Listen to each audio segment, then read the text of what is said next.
Well, guys, a lot of people are at it again with the DJI Action 6.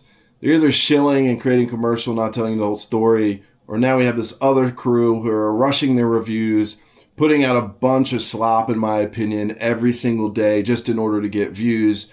They're not really doing their fiduciary responsibility to their audience or to this reviewer niche. They're just simply trying to capture views. And unfortunately, one of the things that plays the best on YouTube is negativeness. Negativeness, negativity, how about that? And they're using that as a tool. And a lot of the people are talking trash on the Action 6. It's not an upgrade. From my experience, I've actually had this a week longer than all of them because I was in Shenzhen when it launched. So I have about 7 to 8 days more experience than most of these reviewers. Of course, the people producing commercials, the big folks like the Potato Jets, the Jebin, stuff like that. Just go ahead and throw those out. The Cams, I forget that guy's name, Cam something. I respect them, but they're Hollywood types, and a lot of times they'll treat their footage. They're highly knowledgeable, so it's not really the everyday Joe experience. And remember, they're getting paid 20, 30, 40, 50 grand in order to do a commercial. So they're not going to give you the full story. So you could throw all those big players out. They're completely sold out. I don't mind. I'm calling them out by name. And if you guys have a problem with that and you guys see this, come at me, dog. We all know what you're doing. I mean, yeah, change your ways, right? So don't get mad at your boy, all right? Now, secondly, there's another crew that's kind of coming up. They're just pushing out a bunch of slop. Every day they're going to do a video about it. They're not going to spend time with it. They're just going to try to capture views to build their channel. No shame on their game. I've done similar, but I never kind of do these, one piece out and try to, piece out the entire review and give you a little bit here, a little bit there. I get why they're doing it because look at the views. I'm not going to take that route. I'm going to reserve my opinion. But the reason I'm doing this right now is because I think that the Action 6 really isn't getting a fair shake. In fact, one of these creators that's doing this slop, if you will, he's putting out stuff, but then he's using an image dehancer and he's using a filmatic color grade. I don't think that's fair. That's not going to give you an idea of how much better the Action 6 sensor is to the Action 5.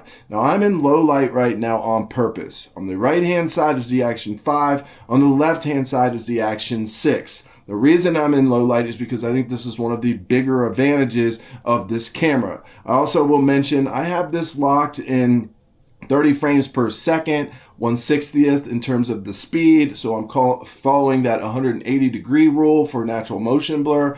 And then lastly, I have them both capped at a 1600 ISO. I don't know how it's going to look. I'm looking on the screen. Of course, the Action 6 looks a little bit better on the screen, but I won't know until I get into post-processing. From what I've seen, yeah, the Action 6 seems to be a little bit better, but it could be quite noisy. They also have the same amount of dynamic stops, 13.5. So for the uneducated, you could maybe make the claim that this isn't a huge advancement, but when you really look at the technical side of this, it's about a 20% better or 20% larger sensor. Now, the other thing, a lot of the uneducated reviewers are talking about, oh, it's a square sensor. It's not really that much bigger. It's just square. And the reason they did that is so they can do more of this free frame type of shooting or open gate like shooting, which just gives us the ability to use more of the sensor. And then in post-production, we can decide whether we want 9x16 or 16x9. That doesn't mean that this isn't an upgrade. This is 20% better and larger. We didn't get the 1-inch sensor.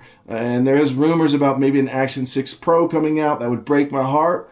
I would hate to see, DJI do that. That's kind of shady in my opinion to sell this and then, a couple months later sell us something that might have the 1-inch sensor. I haven't heard anything from DJI, but if they do that, I will be extremely upset because they're doing the money grab thing, and I think everyone should hold them accountable there. If you were going to do that, you should have launched them both so we could make a decision. So there is that more political side. But in terms of these new shooters, folks, if you're going to use DEHANCE, okay, it's in the word. You're dehancing the film in quality. And then you're going to turn around and talk about the image sensor and the quality of the video coming out of this camera. That's very misleading. And I don't think you should listen to these folks that are doing that. Sure, it might look artsy. It might look cute. It might look, you know, towards those shilling crews, but it's not fair for the camera. To say this is not an upgrade is a very ignorant statement. It is absolutely an upgrade. It is way more of an upgrade than we saw from the 4 to 5. However, it's not a 1-inch sensor. It's not what everybody wanted. So again, they're going to lean into that hate. They're going to lean into that negativity. And I understand that. But please, don't put it out there that this camera is similar to what we saw from the 4 to 5 Pro. The 4 to 5 Pro was a freaking joke. I agree with you.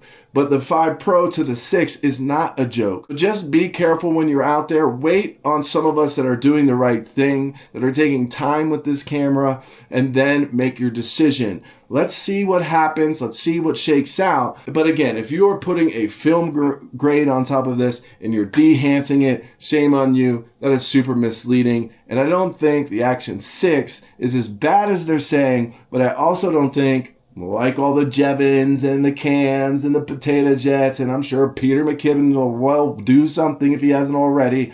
All those sorts are just going to tell you all the great things. Most of the time, just like in all things in life, the truth is somewhere in between. So if you're interested, in a few weeks, after I do my fiduciary responsibility to you and to this camera, I'll have my full review out. But I got to tell you right now, it's certainly not as bad as they're saying, and it's certainly not as good as they're saying.